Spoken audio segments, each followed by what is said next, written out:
So we're here with Reason Gaming's Snoopy and Adanas. We're kind of just hanging out here. You guys just had the best of 3 for today. Today is Sunday.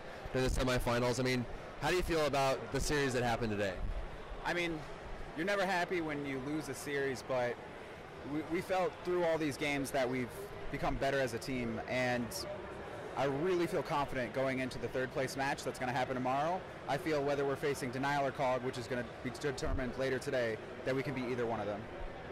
So are you watching their games to see if you can pick up anything the other teams are using? Are you surprised with the picks that are coming out?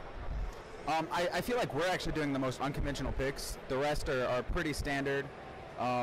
We ran an Odin jungle today and a Cupid on Snoopyman. Snoopy did some work on Cupid now. When's the last time you've seen that? So we're going to watch the games here in a bit. We're going to size up our opponents, maybe watch some VODs back at the hotel later, and then we're gonna come out fresh tomorrow and hopefully take the W. So Snoopy playing tons of ranged carry. We saw actually the last 2 days a very low depth count, kind of being very conservative, very safe, but farming very effectively. I mean, what goes through your head when you see lots of things happening? Obviously, you know, if you guys are winning or losing, there's a lot of crazy team fights that are happening, a lot of engagements that are going on. I mean, what is your plan as you try to keep yourself alive and farm throughout the game? Within the team fight, you have to pick and choose your engagements. You obviously have to follow the call. If we go in together. But you don't necessarily have to be within the battle. I like to rotate around and see if I can pick off the squishier targets.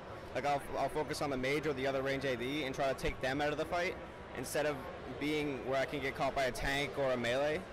And that's just how I keep my deaths low and keep my kills high. So we saw, I believe it was yesterday, actually on Friday, we had a situation where, you know, the enemy team was pushing and you were going to push back and you decided to go for a split push. I mean, what would be, I mean, there's obviously pros and cons to go into that. I mean, what was going through your head? You played Shibalonke and you pushed up the sideline trying to get a Phoenix or something. What was going through your head in that situation?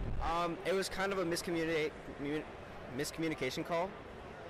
We didn't realize that, I didn't even realize that we had all the kills on me at that point. I think I was 5-3. So all of the damage was on me. Normally, when they're ahead, we kind of want to trade towers to stay within instead of letting them get the tower and potentially some kills.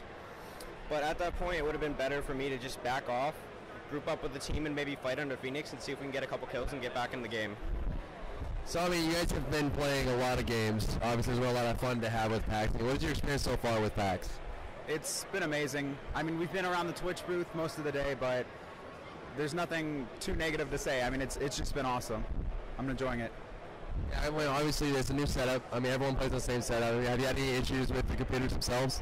Yeah, we've had some hardware issues with, you know, the sensitivity on our mouses are going to be different than the ones that we're playing on here, and it's kind of screws people up a bit. We're playing on a LAN client, and it's kind of reset our binds at the beginning of games, so anyone watching at home, I'm sure, have seen multiple pauses and remakes. It takes getting used to. There's certain players on certain teams, including our own, that are actually running a lot of their skills on their mouse. They run like Nagas and 4, 5, 6 button mouses, and they have to do, you know, 1, 2, 3, 4 or keyboard binds now, and it's really throwing them off. But I mean, I understand, you know, it's one of the first couple tournaments that have come out in the past year. I know it's going to get better. We've seen that Hi-Res can do it with Gamescom, and I fully expect them to have better setups going forward into the 100K. So, I mean, you guys have been playing these games and seeing what the other 3 teams have been doing. Is there anything you plan to do going in tomorrow, knowing what's happened today and how you guys have performed? And obviously, there's a lot of factors to go into it, and the game's been very close. I mean, it usually comes down to 1 or 2 situations where it swings wildly. So, you know, what is the thought process on changing your strategy, trying to pick something up, or maybe even trying to pick away something the enemy team has? So over the course of the PAX, we've been definitely improving, picking up on our failures and like working on them.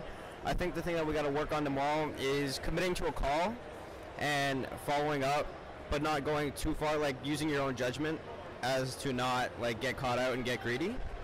So also with the picks, we've been, like we said, we're going to be going over the picks and bans. We're going to be trying to counter pick and play to our strengths and their weaknesses. And I think that's about it.